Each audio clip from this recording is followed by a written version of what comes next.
Okay, good morning. I'm John MacWilliams, and I'm a resident fellow here at the Center on Global Energy Policy at Columbia. And before that, I was Associate Deputy Secretary of Energy at the U.S. Department of Energy. And for that reason, I'm particularly happy to be introducing my former colleague, John Conti, who he and I served together. And I'm going to give you a little bit more on John's background in a second.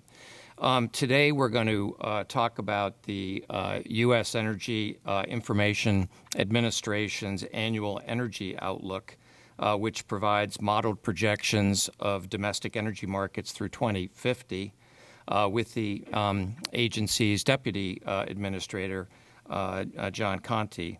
And let me first quickly say that this event, like all of those at the Center, is being webcast live, and there's a full video and podcast recording that will be available on our website and on iTunes in the coming days. And for those of you watching online, as well as the folks here in the audience, please feel free to ask questions for John at any time using the hashtag CGEP events or our Twitter handle at Columbia U Energy. So when I was at the department as a political appointee, one of the real privileges was working closely with so many of the folks that have spent their careers at the Department of Energy, about 110,000 people. And John is an incredible example of that. He's had a long career in government. I think you first started at EIA in about 1980. Correct. So he's been doing this a long time. And then he had a 10-year stint in the middle of that at the department's Office of Energy, Office of Policy and International Affairs, where he worked on a number of energy policy issues, including various national energy plans, greenhouse gas mitigation plans, and restructuring of the electric power industry. Then he was back to EIA, where he had a number of senior roles over the years. It would take me about 15 minutes to go through all the different positions before he became Deputy Administrator. John was the Assistant Administrator for Energy Analysis, where he analyzed energy supply, demand, and prices, including the impact of financial markets on energy markets, and also prepared reports on current and future energy use, analyzed the impact of energy policies, and developed advanced techniques for conducting energy information analysis, all of which you're going to see today. John has an MS in Management and Policy Sciences and a BA in Economics from the State University of New York at Stony Brook. And so, John, it's really a pleasure to welcome you to Columbia today, and we look forward to hearing your presentation, and then we'll take some questions and answers. And hopefully that mic is working. I think it might be. Thank you very much, John. Appreciate it. The one position that you sort of glossed over a bit was that, I don't think it is working. It was working before. Okay. We'll just, I'm sure you can carry the room. Okay. So about 3 to 4 weeks ago, our political appointee, Linda Capuano, came on board, was approved by the Senate. Before that, I was the acting administrator, and there's no more person that's more glad to have their boss take their job than me. So I'm glad to be here today as the deputy.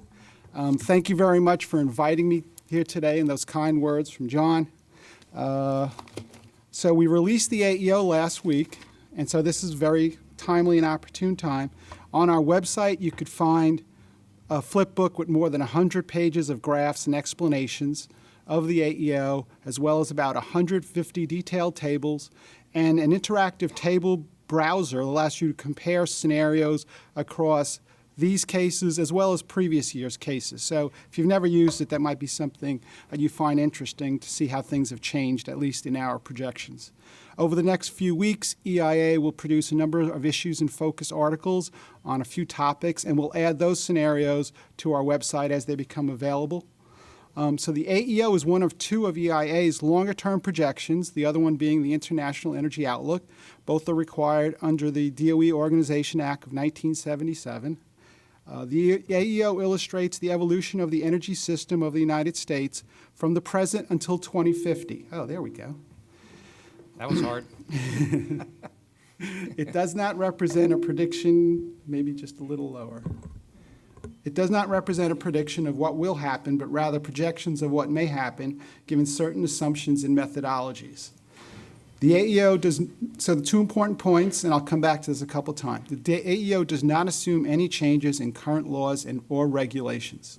So if certain laws or policies have sunset dates in them, they are kept as those policies going away at those point in time.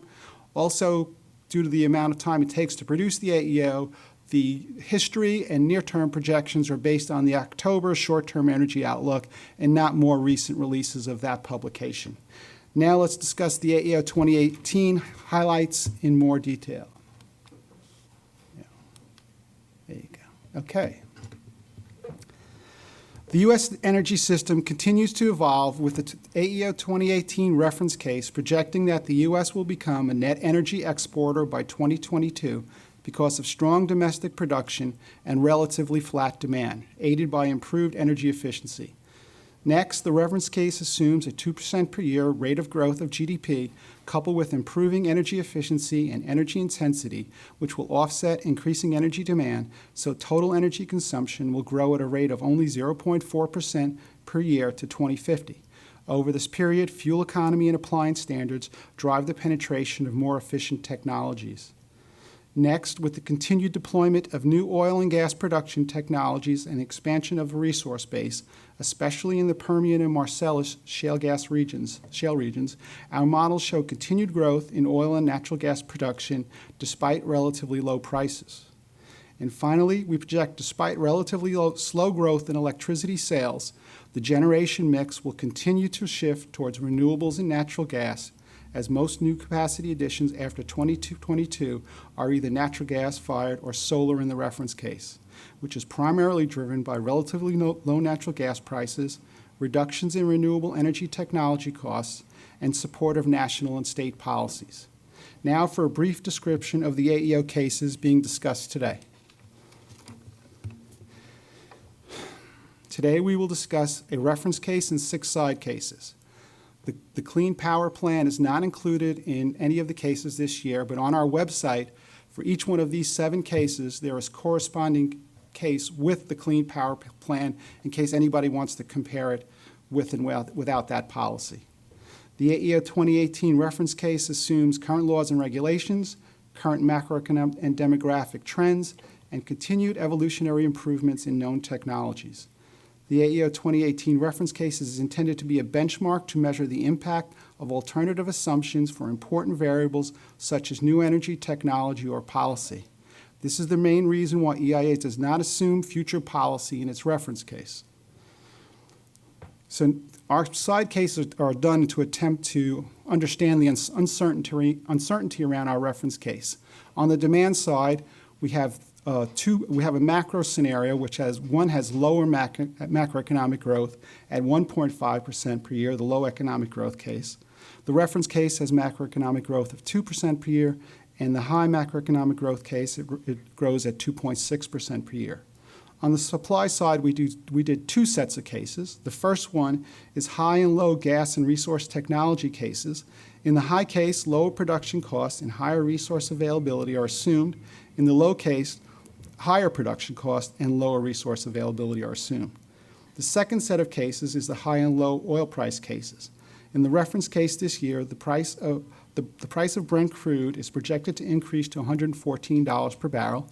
In the high oil price case, it rises to $229 per barrel by 2050. And in the low oil price case, it declines to $52 per barrel by 2050. Now let's get into some more detail. This slide highlights the impacts of changing domestic oil and gas resource assumptions and international oil supply and demand assumptions on the price of oil and gas in the AEO 2018. The graph on the left shows 5 different oil price pathways for the benchmark Brent crude in 2017 dollars. Since oil is a globally traded commodity, its price is determined by world supply and demand. Changes to only U.S. resource assumptions have a relatively minor impact on world oil prices, as can be seen by the green and tan lines representing the resource and technology cases. Now looking to the graph on the right, we see the black line of the reference case shows the average Henry Hub natural gas price rising slowly to $5 per barrel in 2050 as domestic production expands into more expensive to produce areas, putting upward pressure on production costs. This graph shows that domestic and regional events have a greater impact on natural gas prices when compared with the more internationally affected high, low, and oil price cases. And it's the changes of domestic supply assumptions that cause gas prices to remain relatively low at $3 per million BTU in 2050, or to rise to $9 per million BTU, as shown in the green and brown lines of the high and low resource technology cases. On the production side, high oil prices stimulate more oil production with corresponding increases in volumes of associated and dissolved gas, which creates additional incentives to export LNG to overseas gas markets. While on the demand side, high oil prices create incentives to switch from oil to gas, for example, in such things as feedstocks in the petrochemical industry. These varying price trajectories have corresponding impacts on U.S. production, which is sensitive to resource availability and technology improvements, as we can see on the next slide.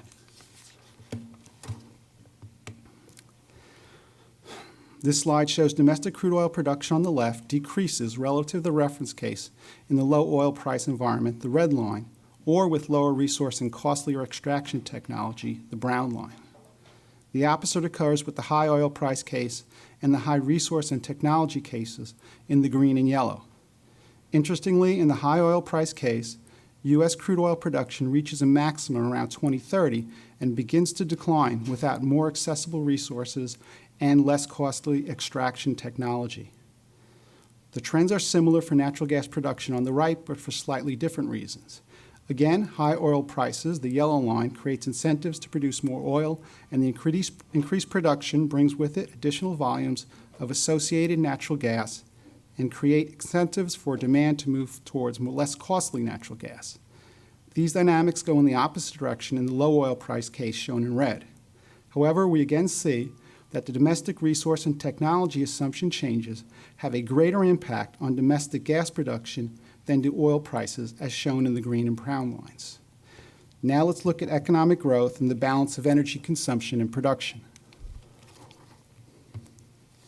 The graph on the left shows total U.S. energy consumption, the energy used for heat and power, or as a raw material in manufacturing. In the high economic growth case, which is 2.6% annual GDP growth, energy consumption grows by 0.7%, resulting in 10% more energy compared to the reference case. While in the low economic growth case, where GDP grows at 1.5% annually, energy consumption is essentially flat. On the right side, we see that energy production exceeds domestic consumption in most cases. Energy production has the potential to increase faster with high oil prices by as much as 20% in 2050 when compared to the reference case, and with more favorable geology and technology assumptions of the high resource case.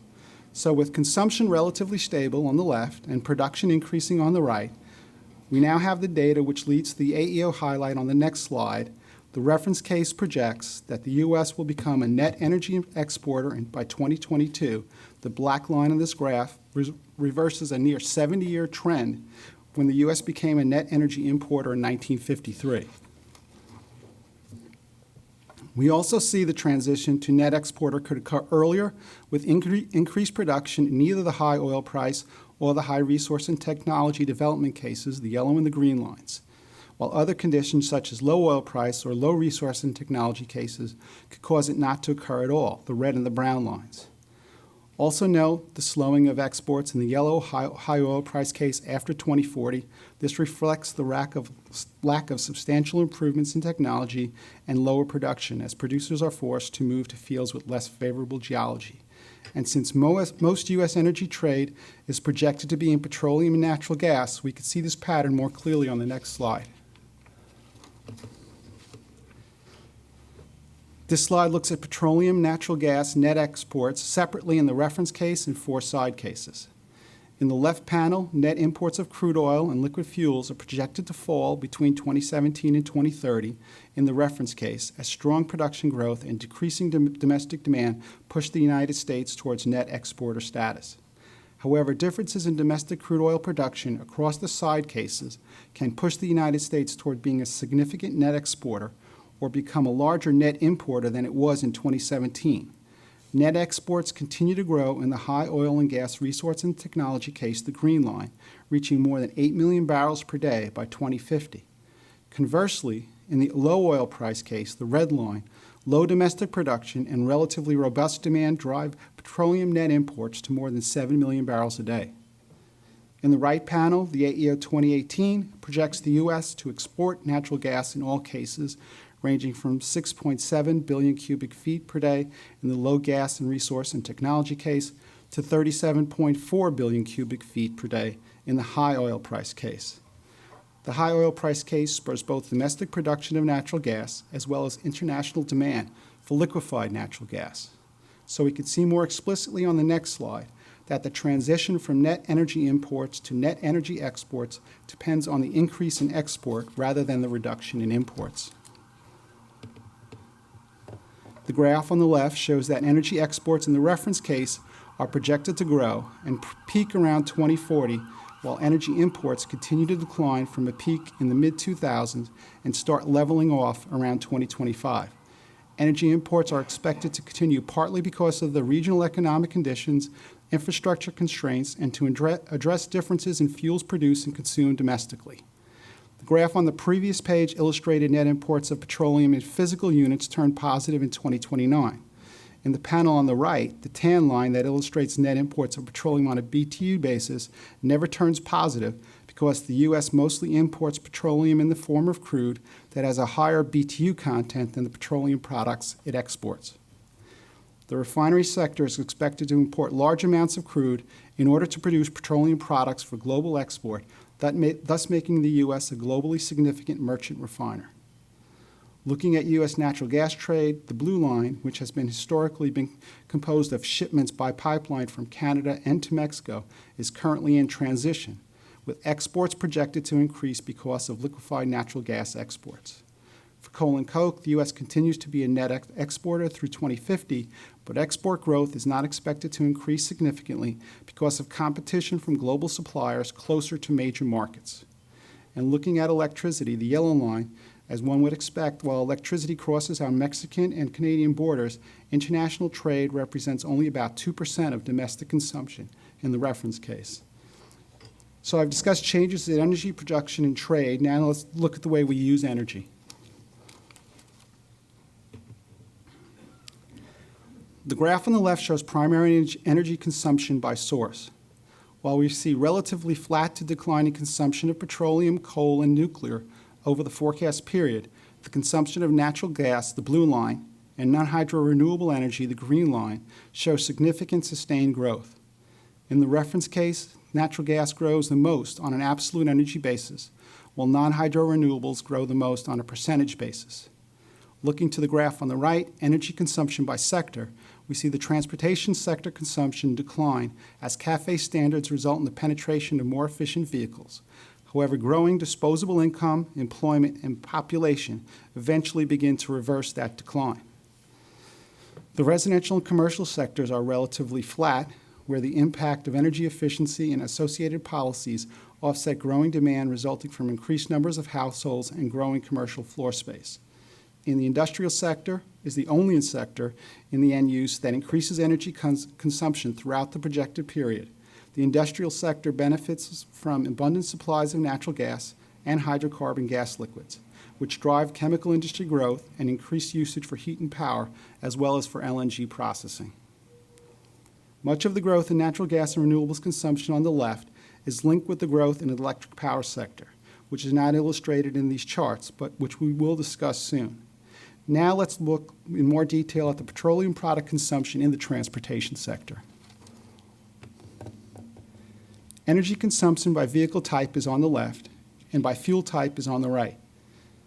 Note that as a result of economic growth, air transport energy consumption, the green slice on the left, outpaces increases in air energy efficiency, so that jet fuel consumption increases by 63% by 2050, the yellow slice on the right.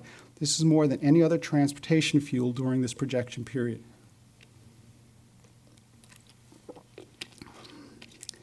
However, for most gasoline and diesel fuel consumption, growth is slowed by increases in fuel economy standards, despite increases in population growth, light-duty vehicle miles traveled, and freight truck miles traveled.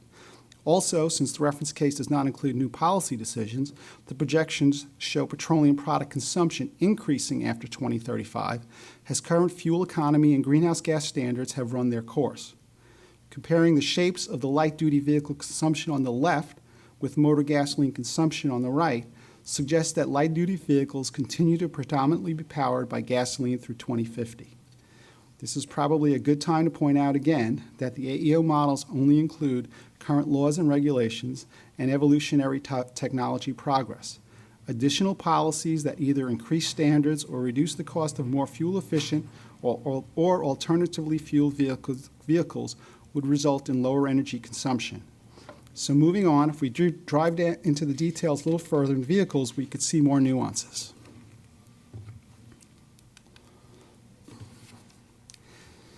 This slide illustrates how evolving sales of light-duty vehicles to more fuel-efficient and electrified powertrains changes energy consumption in the reference case.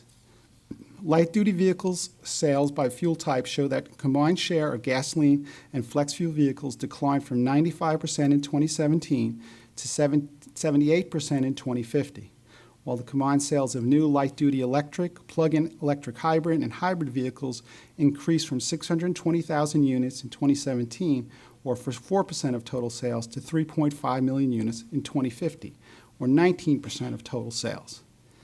Midterm sales increases are largely due to state and federal policies, while sales in the long term slow but continue to increase as the AEO assumes the price of electrified vehicles continue to decline.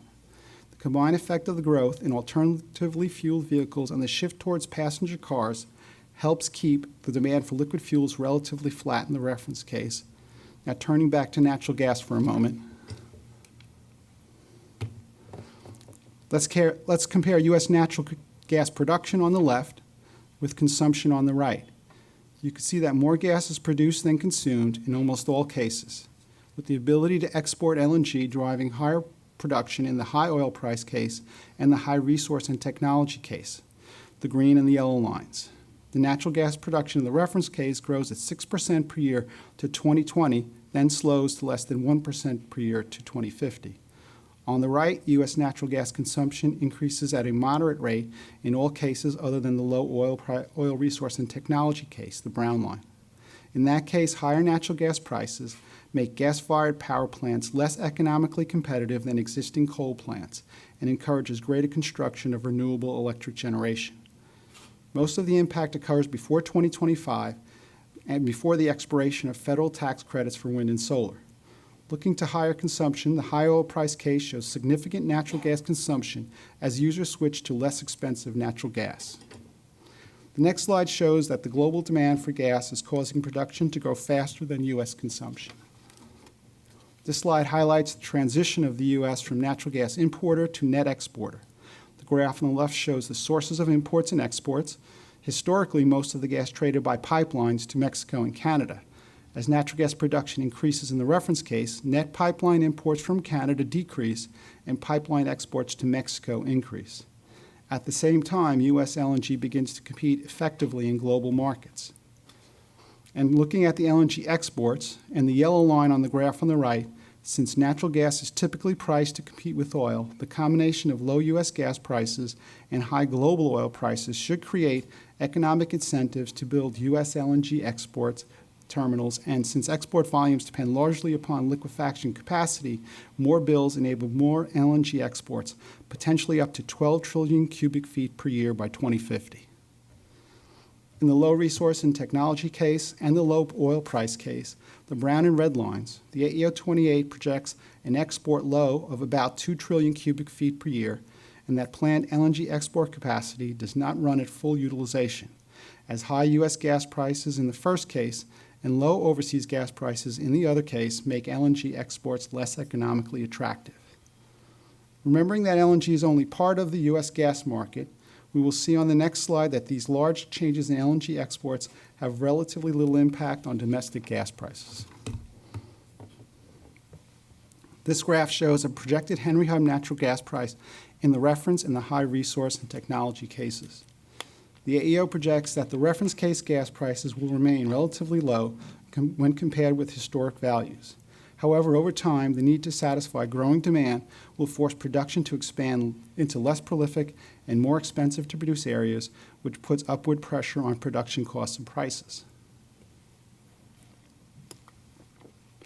In the low resource and technology case, the brown line, gas prices rise to over $9 per million BTU due to less resources and higher production costs. However, more accessible resources and improved extraction technology could have gas prices remaining near $3 in the high resource and technology case, the green line. Thinking back to the last slide on LNG exports, the lower priced $3 gas has over 3 times the levels of LNG exports by 2050 when compared to the $9 case. Hence the conclusion that the resource and technology assumptions have a larger impact on gas prices than LNG exports. Also note that shown on the graph, the reference case gas prices are generally lower than in last year's AEO 2017. This is a result of changes in AEO 2018 resource assumptions, estimating an increase in lower cost resources, primarily in the Permian and Appalachian basins, which support higher production levels at lower prices over the projection period. Now that we've considered oil and gas, let's turn our attention to electricity on the next slide. I won't discuss electricity sales growth, which is relatively low across the AEO 2018 cases when compared to history, slightly less than 1% per year between 2017 and 2050. More interesting is the change in generation mix, both within the reference case and across the side cases. This slide illustrates the changing mix of electric power generation to 2050 and its sensitivity to natural gas prices. The graph on the left, the reference case, shows coal and nuclear power generation remains relatively flat, while natural gas and renewable generation increase through 2050. In the short term, relative fuel prices determine the economic competition between natural gas-fired and coal-fired generation. The dip shown in the short term for coal, the black line, indicates that gas outcompetes coal. Consequently, some of the most inefficient coal plants are closed, leaving only the most cost-advantaged plants in operation. This moderates the decline in coal-fired generation over the longer term. Federal tax credits help drive the increase in renewable generation before 2025. After 2025, with the expiration of most federal tax credits, improving technology costs coupled with slowly rising natural gas prices result in renewable generation increasing faster than any other source. The other two graphs on this slide provide insight into how the projected fuel mix for generation changes with changing gas prices. The center graph, with higher gas prices, shows decreased gas generation, increased renewable generation, and more coal generation than in the reference case. The graph on the right, with lower natural gas prices, has higher gas generation, lower but still growing renewables generation, and declining coal and nuclear generation as low-priced gas outcompetes existing coal and nuclear plants. The same policy and economic drivers of electric power generation also influence changes in generating capacity over the projection period. These graphs show electricity generation capacity additions and retirements in the reference case, both annually and cumulatively. Most new electric generating capacity will be natural gas and renewables. The AEO includes both planned builds and announced retirements. The availability of tax credits and declining capital costs is expected to add 80 gigawatts of new wind and solar photovoltaic capacity by 2021. However, after 2025, when the PTC has already expired, but before 2045, when new load opportunities arrive, very few wind additions are expected. Few wind additions are expected during this period because some of the bills will have been accelerated to take advantage of the PTC, some of the best resource sites will have been used, and many of the high-valued parts of the load curve that wind normally serves will already have been taken by wind generation. Although the solar investment tax credits will be reduced or expired after 2022, solar PV capacity is anticipated to continue to grow through 2050 in the power sector and rooftop applications. In addition, new natural gas fuel capacity is expected to be added steadily to meet growing electricity demand through 2050.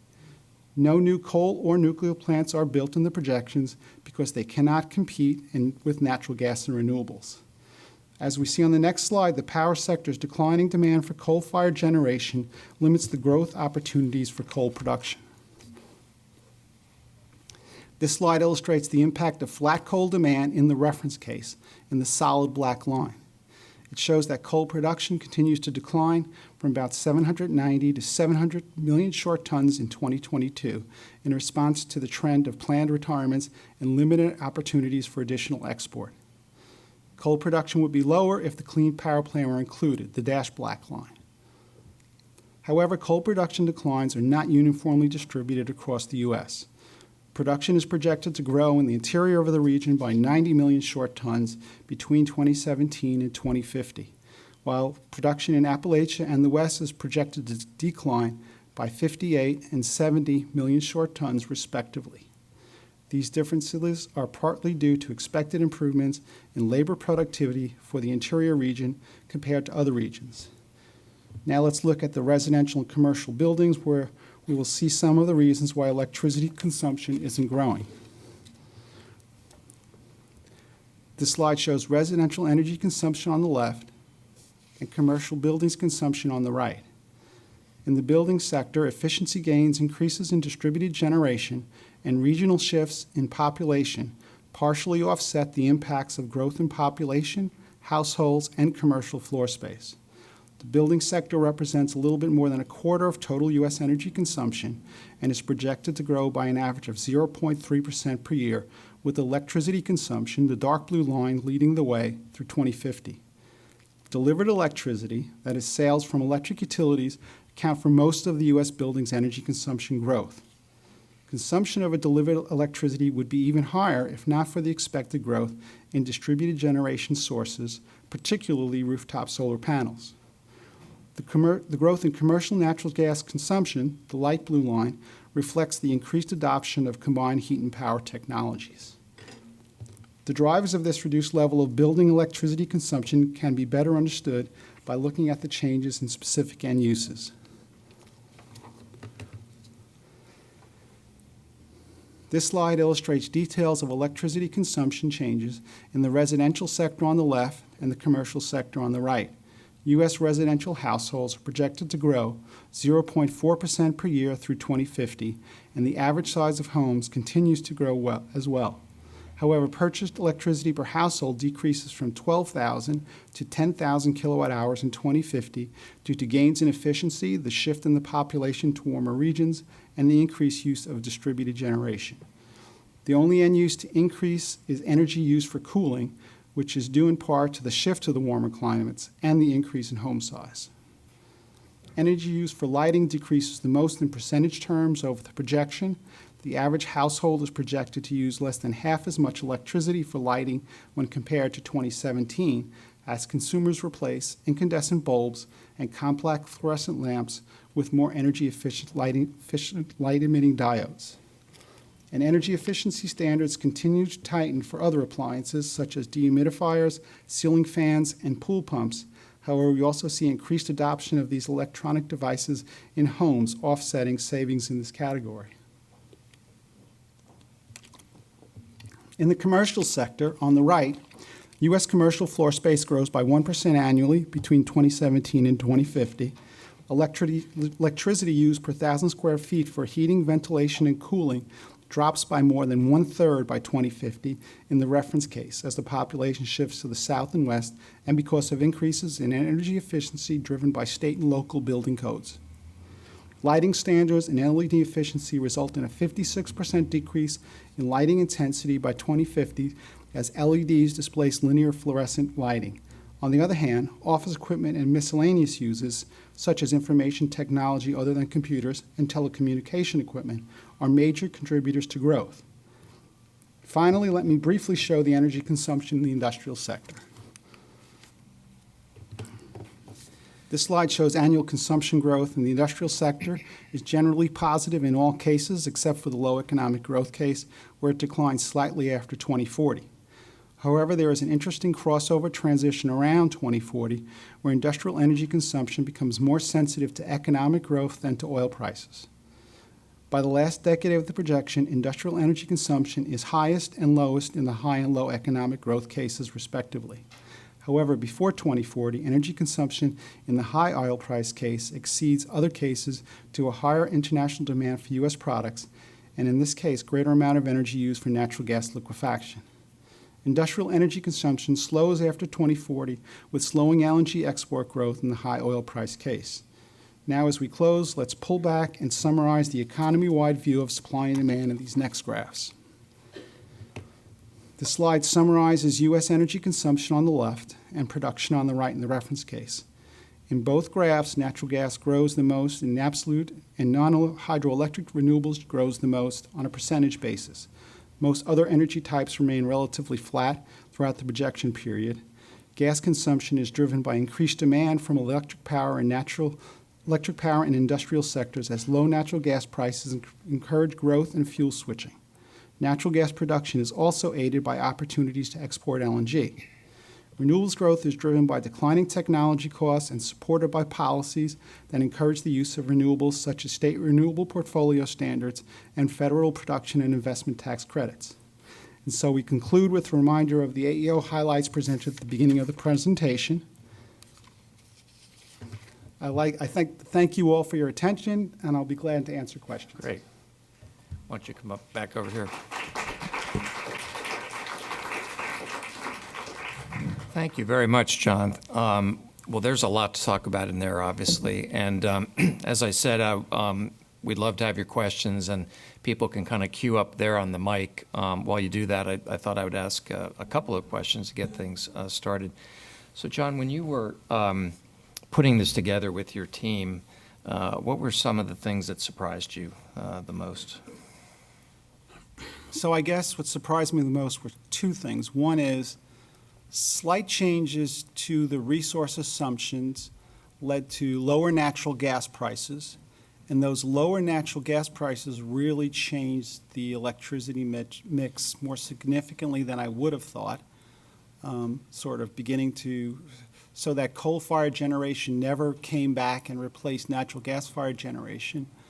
And at the same time, low natural gas prices also enabled increased amounts of LNG exports. Mm-hmm. I guess one other thing that sort of was pretty surprising was that small changes in our resource and technology cost assumptions really changed the amount of oil and gas that was produced.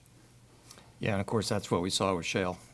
Right. We were talking before we started that I think it was about $138 million of investment over several years by the Department of Energy through the national labs actually contributed very heavily to the growth of shale, which is pretty good return on investment. But it indicates what you just said, which is that small technology changes can have pretty profound impacts. Right.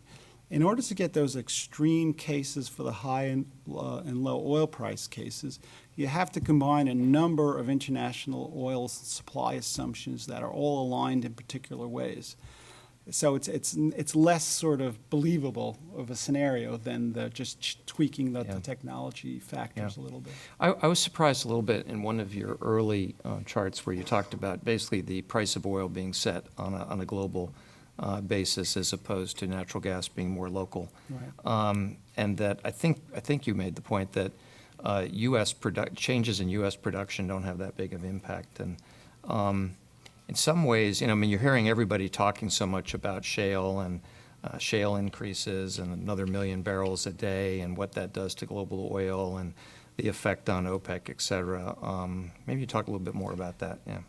So I guess there's the near term where sort of domestic production, at least for oil, seems to be affecting the price of oil, in the range of $10 per barrel, which is a lot of money for a number of investors and producers. However, over the longer term, sort of U.S. production is going to be limited to in the range of a few million barrels per day up, and the world oil demand globally is going to rise above 100 million barrels a day. So the U.S. is only going to be a small component of that, and it's really going to depend on sort of demand in Southeast Asia that drives, I believe, oil prices over the longer term. Mm-hmm. Just a couple more questions, and then we'll turn over to all your questions. You show in a couple places that sort of in the mid period of your time period that gas, for example, supply begins to fall off a little bit. I'm wondering how much of that is sort of typical, what you always see in a resource-based company. I know in my past, in a number of energy companies I've been involved with, you always look at 5-year projections, and towards the end you see a tail off. But then, because of technology and capital investment, those reserves tend to be replaced. Do you think that's sort of embedded in there, or how did you take account of that? So I think that's a good point. So over the longer term, there's certain effects are not as pronounced than in the near term. And a lot of them revolve around things we know, like the standards that are currently in effect today or the technologies we currently understand. We don't know about policies that will go in effect 10 or 15, 20 years from now. And we don't have a good understanding of sort of breakthrough technologies that will happen 20 or 30 years from now. We do include evolutionary progress in technology for known technologies in the AEO. But, you can imagine somewhere in this path, there's going to be a breakthrough somewhere that's going to change this whole picture fairly dramatically. So if you were to go back, 20 years or 30 years and look at similar projections, you'd see that sort of patterning, wouldn't you? Many times. Yeah. Many times. Yeah. So just one other, it's sort of a more technical point, but I was interested in the nuclear case. You mentioned that you don't include any new nuclear plants. Yes. Which, given the current environment, whether one is in favor or not of nuclear is, I think, fairly understandable. I was interested on assumptions with respect to life extensions, if you're aware of what the assumptions were, and I assume also that there's nothing meaningful in there for small modular reactors or new technologies, or is there? We do not represent small modular reactors. We don't have enough information at this point in Yeah, time 'cause to they're pretty represent early. that Yeah. as a technology. We don't appreciate what those costs are going to look like. With respect to the nuclear and life extension, so our modeling system has assumptions for extension, and if it meets the cross criteria, it's assumed to be extended, I'm going to go out on a limb here, 2 times before it has to retire. But during this time frame, we've also done an analysis, and this is going to be one of those issues and focuses that I said we would release. We're going to look at individual nuclear plants and see that some of them are going to be retired faster over this period, just because of where they are and who they have to compete with.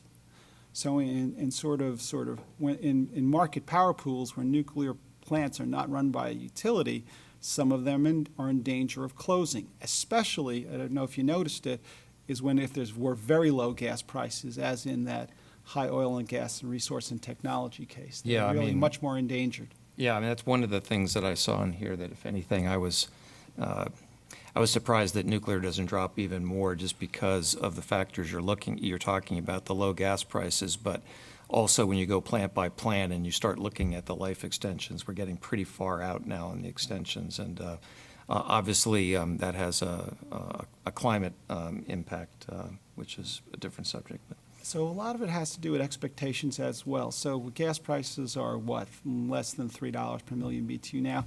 We're saying it's going to go up to $5. So a lot of these, if they could sort of get past the near term, which is pretty damaging for them, then they'll be in a position where they can be profitable again.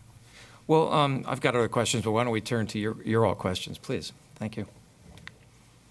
Sure. Hi. Thanks for the talk. It was really interesting.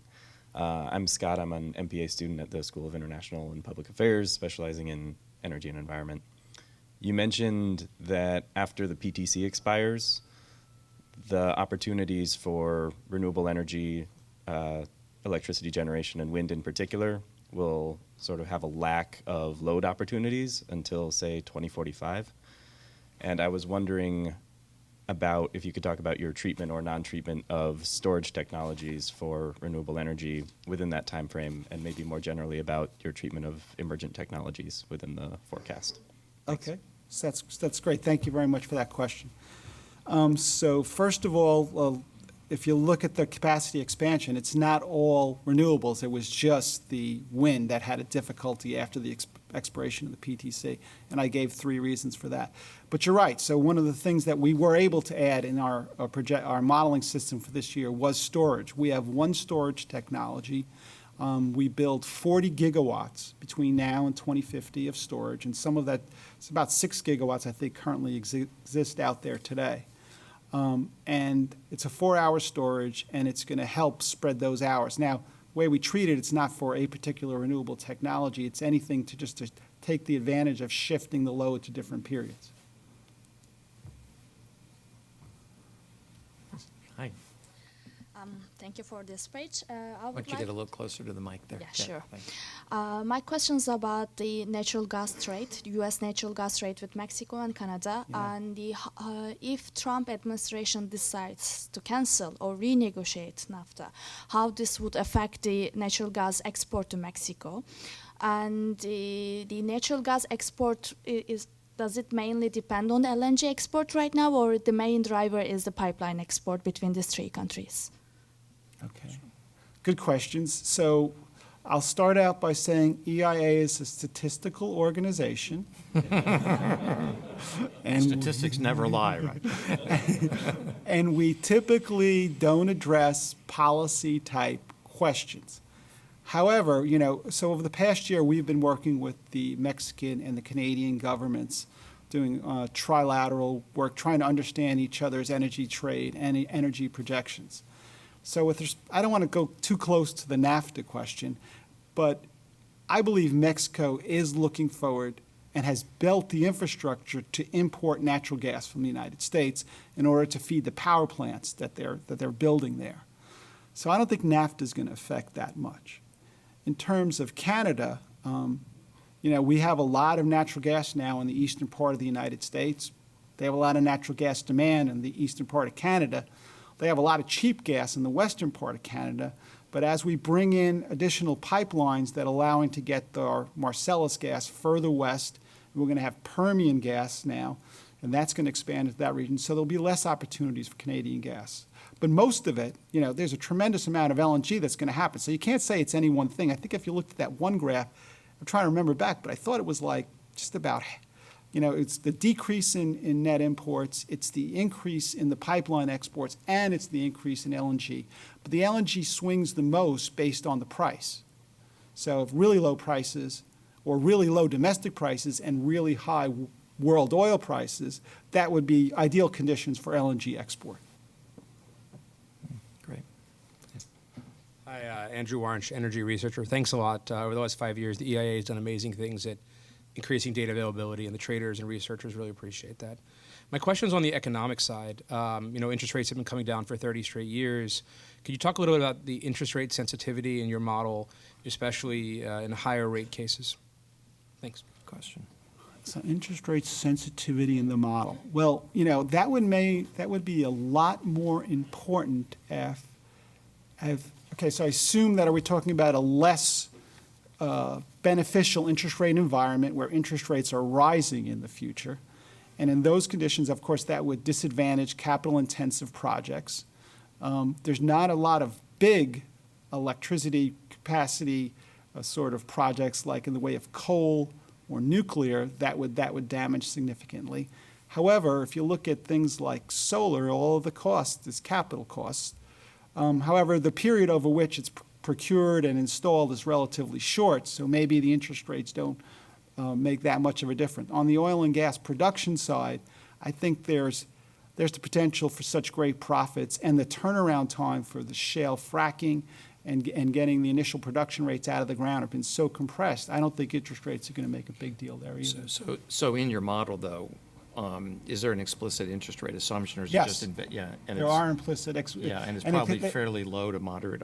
It sounds like, or well, it's paired with the macroeconomic scenario. I was gonna ask about the dollar, too. macroeconomic drivers is from IHS Global Insight. We endogenize their model into ours, and then we replace all the energy parameters that they assume with our modeled energy results. But interest rates going future, even in the Global Insight results, I believe are increasing. Not dramatically, but they are increasing. And are there explicit U.S. dollar Yes. assumptions as well, or are those embedded in your That's oil embedded price? in the IHS In the global oil. model, and I don't Yeah. believe Oh, I don't know. I'm not familiar enough to Yeah. talk about how they're represented in the global interest. Were there other There was aspects of another that follow that on that you one? had, or? No, I mean, you know. Well, the range goes with the macro scenarios. So in the high growth scenario, I believe because there's higher productivity, there's lower interest rates. And the low macroeconomic growth scenario, there's lower productivity, so I believe there's higher interest rates and higher inflation. You know what the rate range is over the. No, but it is on our website in all those detailed tables. Thanks. Sure. Good morning. My question is about renewable energies and the role they're playing on production. So Bloomberg states that renewable energy sources are said to represent almost 3/4 of the 10.2 trillion investment up until 2040. So I'm just like surprised that they're not taking a more predominant role in the energy production in the last graph that you showed us. Okay, so half of all capacity additions are renewable. That's a pretty dominant role. What would you how would you envision a larger role than that? It's hard for me to say that we're going to start building renewable power to close down coal or nuclear plants. I just find that a very not plausible scenario in my mind. But most of our, new additions are, in the beginning, 80 gigawatts by 2022 is wind and solar. That's a lot of new renewables. After that, all the capacity additions are solar or natural gas. Natural gas is cheap. Natural gas combined cycle technology is very efficient. It's hard to compete. Once the tax credits go away, it's not as easy.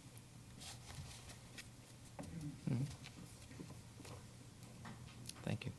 Thank you very much. Thank you very much. My name is Vincent Brancato, and I'm a retired steel guy, but currently the co-chair of the Environmental Stewardship Committee at the New York Society for Ethical Culture. Welcome. So Mr. MacWilliams said the low cost of shale. And my question is, in your studies, do you have any inclusion of the potential environmental and climate change costs for shale gas, for the extraction method, the mining method? That's number one. And the second is, does this administration make you look at it with different eyes than when Mr. MacWilliams was there? Yeah, and also let me just explain what I was trying to say a little bit there, which is with shale, I was making the point that these technology investments by the department through the national labs over a period of years made shale essentially possible. And by obviously creating the technology, the fracking technology and other technologies, and did lower the cost to make it more possible.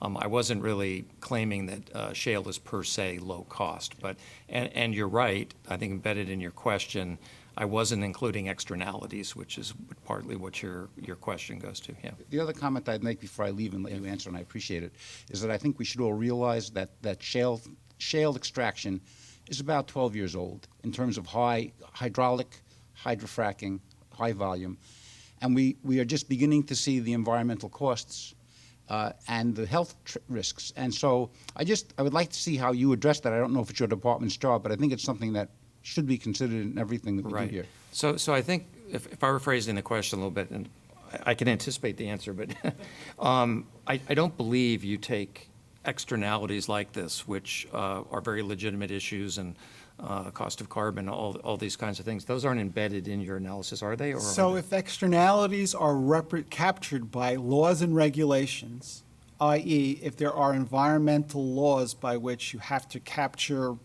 releases of methane in the production of natural gas, that's included in our forecast. Federal laws or state laws also? Federal laws explicitly, state laws more through the explicit comparison of costs of these projects when we align the costs with our estimates of how much they cost. They're endogenously captured in the estimation process. However, turning to things like climate change, we don't have any externality costs in there because there are no laws specifically to capture that externality. and we can't enforce it then on the energy system.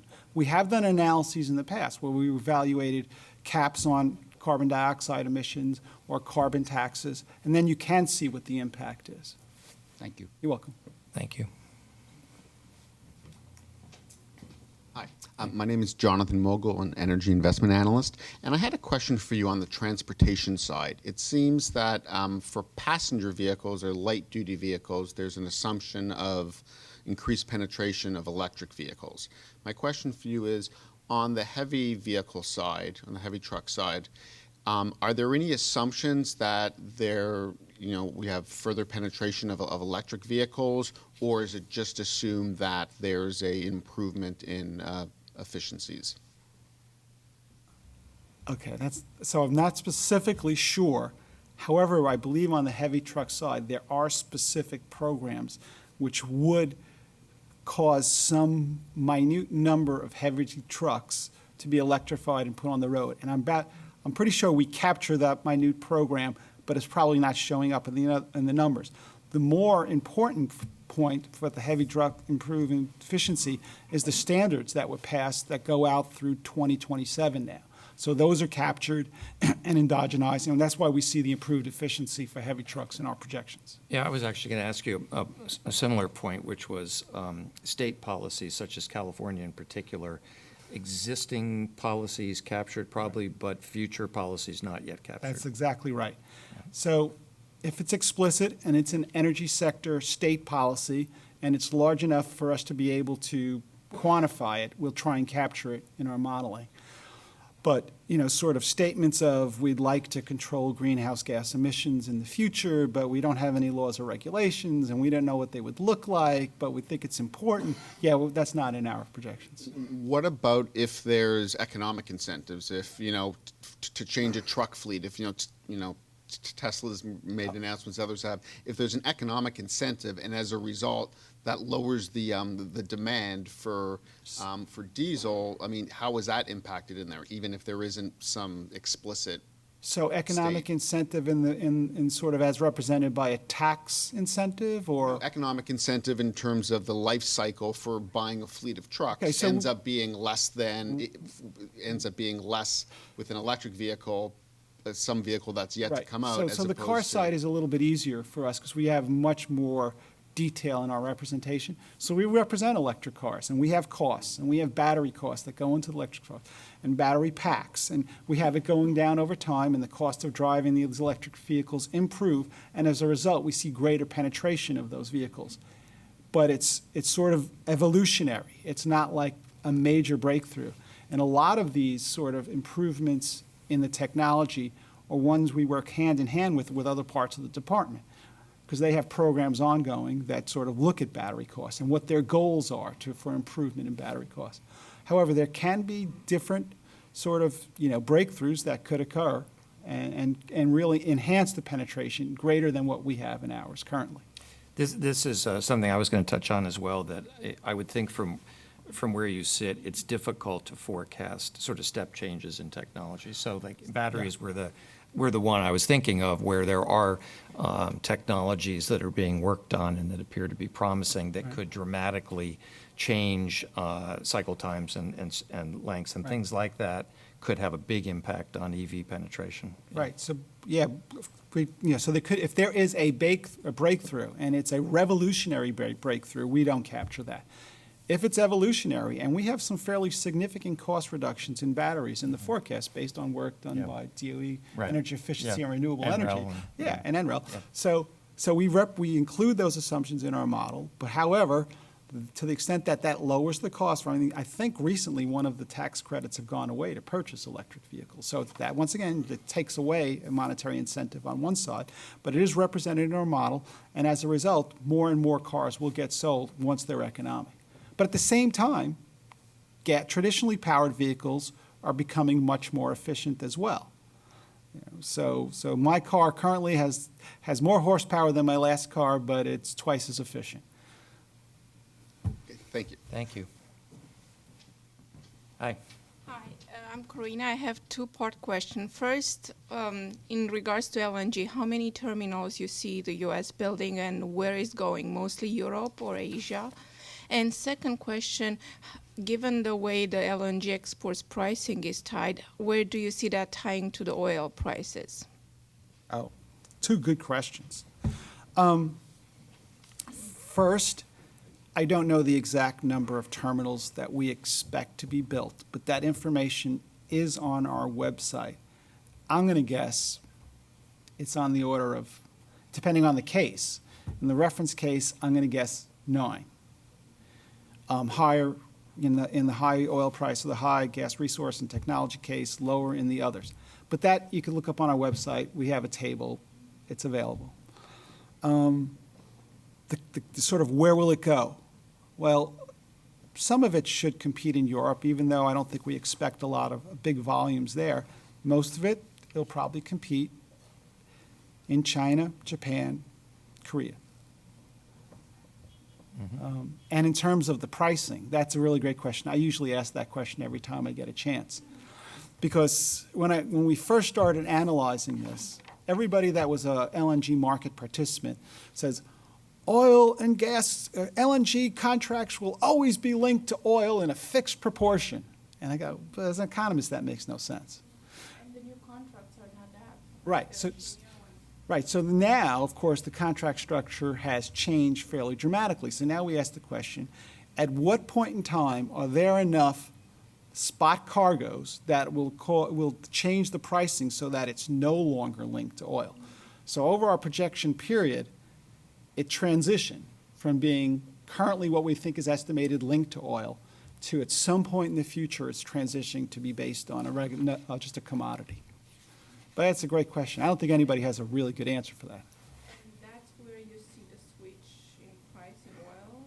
I was like tying to that. I don't think it's affecting the oil price as much as it's increasing the LNG price. And once, I think the LNG price gets up in that range, that's when exports for the United States, one of the factors in making increased exports they're no longer growing.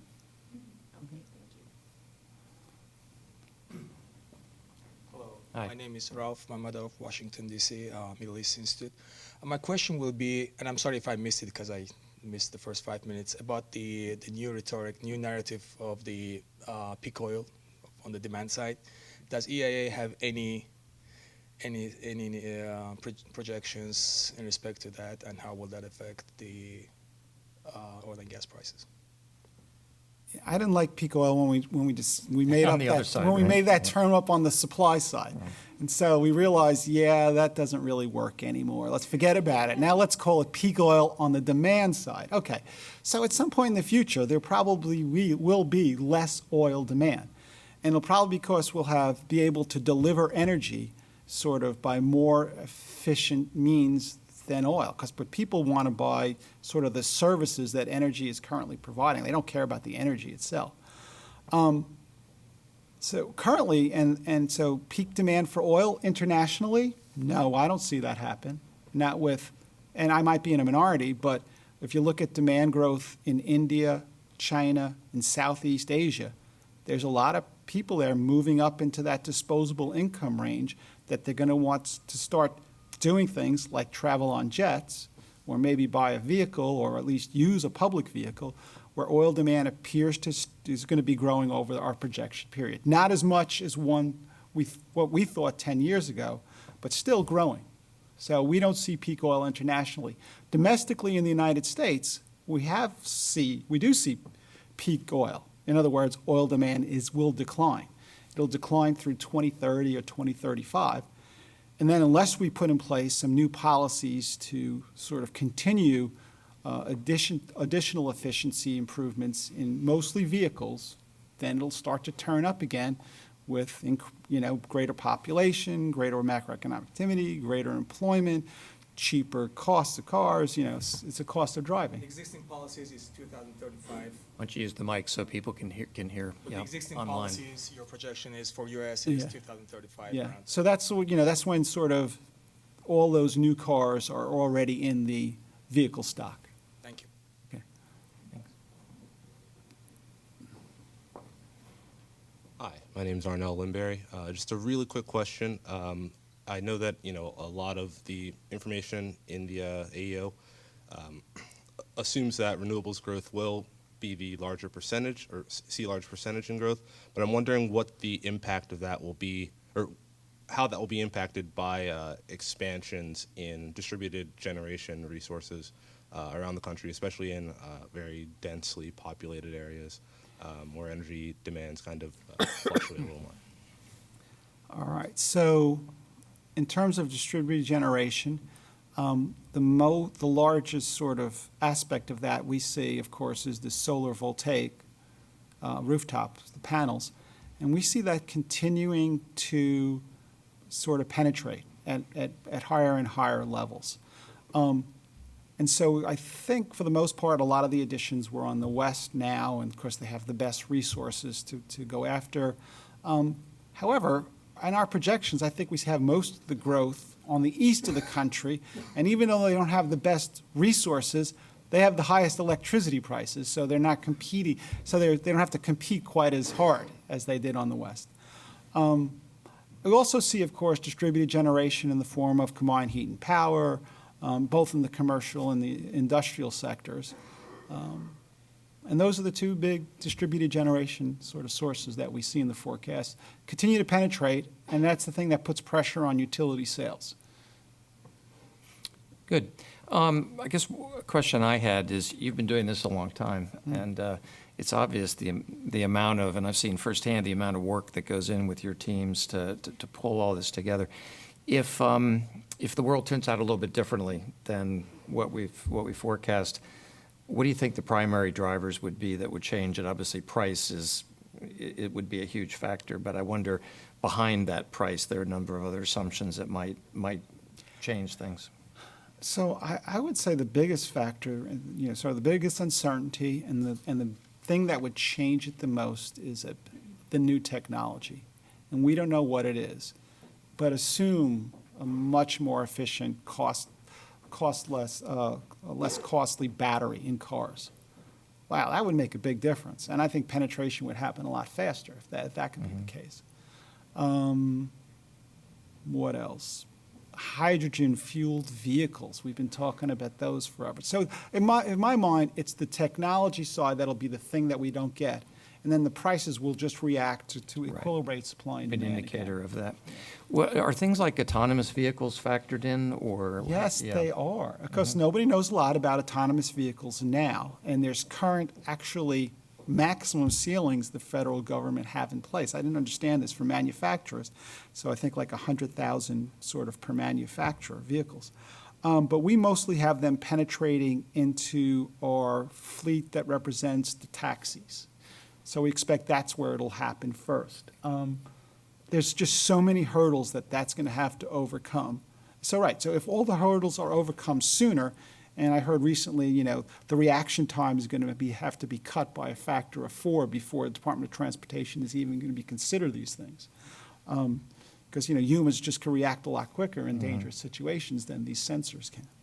So if that could change it, and we could see increased penetration of autonomous vehicles. But even if they are penetrated, we don't know how that's going to change the marketplace. Will it increase demand for travel? Some people think yes. But will it increase overall demand? No, because they're likely to be more fuel efficient, because they're going to have, be able to recover costs over a shorter period of time, because they're going to be more used like in fleets, like Ubers. Think of the Uber fleet. Those would be the best application for that. Mm-hmm. I don't know if there are other questions. If so, please come on up to the mic just so people online can hear you. Yep. Last question, quick one. That's okay. We've got time. Can you talk more about gasoline exports and what's driving that one? Gasoline exports is being driven by cheap crude in the Texas Gulf Coast, the best refiners in the world on the Texas Gulf Coast, and demand for those products in the Caribbean and South America, for the most part.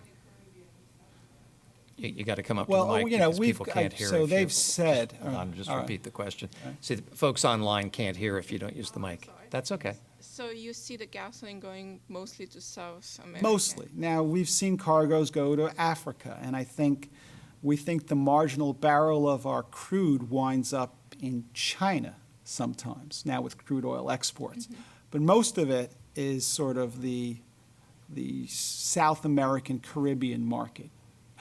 But that could change if there's big investments in refiners in South America. They have access to oil, depends on how they're able to, get to production in those stages and if they want to invest in the refinery capacity. But right now, we have a lot of Canadian crude where the main outlet is the Texas Gulf Coast. Mm-hmm. We have a lot of Permian production, which is increasing dramatically over the next few years. That's going to wind up on the Texas Gulf Coast. So those refiners are going to have access to oil that's as cheap as, it could be, and access to export from those markets. So a lot of diesel and gasoline exports, a lot of gasoline exports to Mexico, as a matter of fact. And I was surprised when you mentioned 200 and something oil scenario. How you got to that number? Right. So I mentioned it briefly. So you have to line up a lot of different, both restrictions in supply and increases in demand. So if you assume that it's easy to do, if you assume everybody in China and India want a car, that's easy. If they have as many cars as people in the United States have cars, world oil demand, I think, could be a lot higher than. And where would the supply come from? Even in our projections, the biggest increase in international oil supply, especially towards the end of the period, comes from the Middle East. So once OPEC has greater market share, they'll be probably in a better position to influence what prices might be. So, but you really have to line up a number of assumptions that would affect both the supply and the demand. Higher demand, lower supply. And 229 sounds crazy today, but I remember 148, a decade ago. So it's not as crazy as some people think. Mm-hmm. Thank you. Thanks. Sure. Then, following up, what about electricity generation with natural gas? Isn't that easier maybe to transport? So the electricity itself? Yep. Well, it's easy to transport within land masses, but it's hard to get across the oceans. And there are losses associated with a cable. Okay, so there are some very far-fetched schemes out there of solar panels in the Sahara feeding electricity in Europe, feeding demand for electricity in Europe. I think that the transmission gets to be fairly expensive. And the question is, what is it easier and cheaper to do? And it has to do on the local situations. Do you site a plant there and not transport the electricity as far, or do you site the plant further away and move it by? It's hard to build transmission lines. So things like advanced DC lines and supercooled lines, are those technologies, those would be the kinds of things that if they happen would assist in that. But yeah. we really haven't seen, these sort of at least in the United States, the interconnected power grids, you don't have to move it like from one side of the country to the other. Everybody just sort of moves it to the right a little bit, and it gets towards the East Coast. Other questions, or do you have another question? Sure, come on up. Thanks for being here. My name is Jesse Thorson, and I'm an undergraduate in sustainable development. I was wondering and this is kind of an open question, a softball toss for you, if you will. Is there any kind of research or predictions that the EIA has on energy infrastructure and production moving forward in Puerto Rico after this last season? Well, I was going to say the softball tosses are always catch you by surprise. Those are the ones, yeah. But no, so tough question, but it's open. So we do not include the Puerto Rico as a detailed model aspect of our national energy modeling system, and it would be too small to capture in the international modeling except as part of a larger region. So we don't have any detailed information about the infrastructure. I will be there later this week so I could check up on it. However, it'll take a little while to get that power grid put back together again. It was in bad shape before the hurricanes hit, and it just decimated it.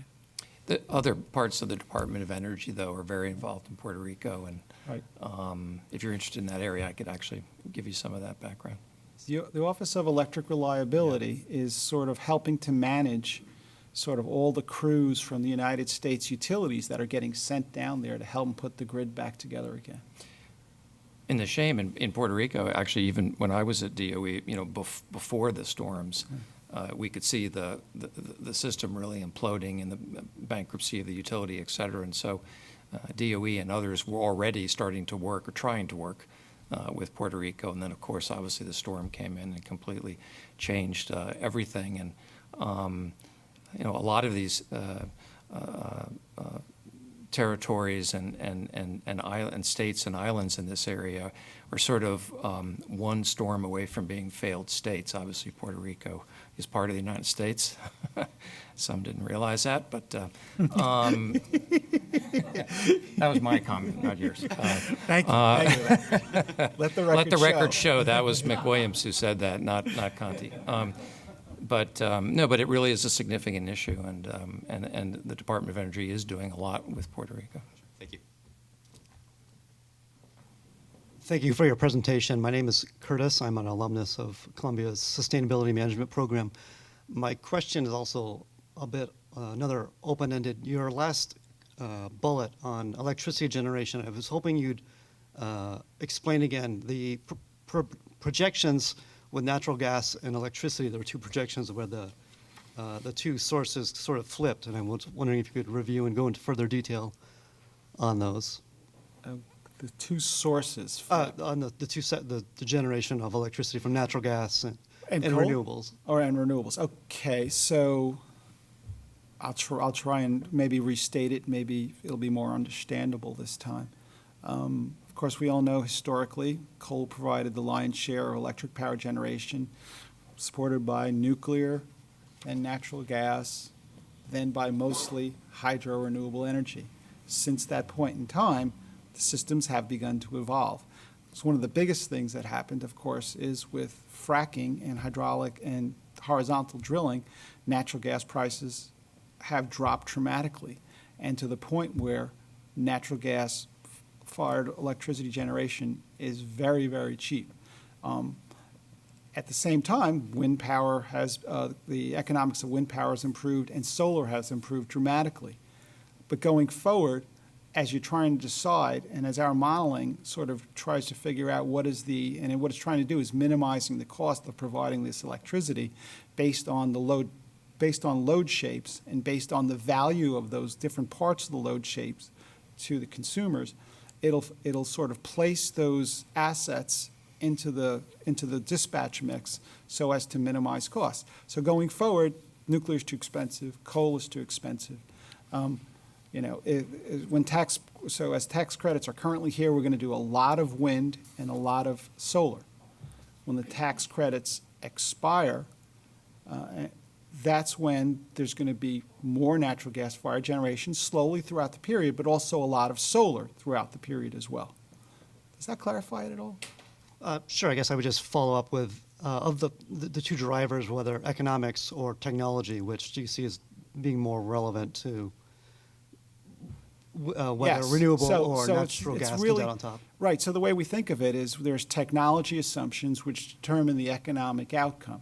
Based on what you're assuming for the different technologies, the cost to build and the cost to operate, and the cost of the input fuel, you're comparing one against the other, and you're choosing the cheapest cost item, sort of subject to state and federal policies such as renewable portfolio standards or other state policies or that we have that we represent in our model. So California says they have a law, or else we wouldn't have it. They're going to have no greenhouse gas emissions. Okay, we say you can't have any greenhouse gas emissions, so they have to choose other options.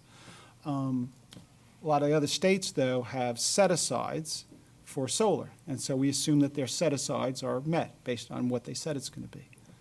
Does that help more? Yeah, thank you. Good.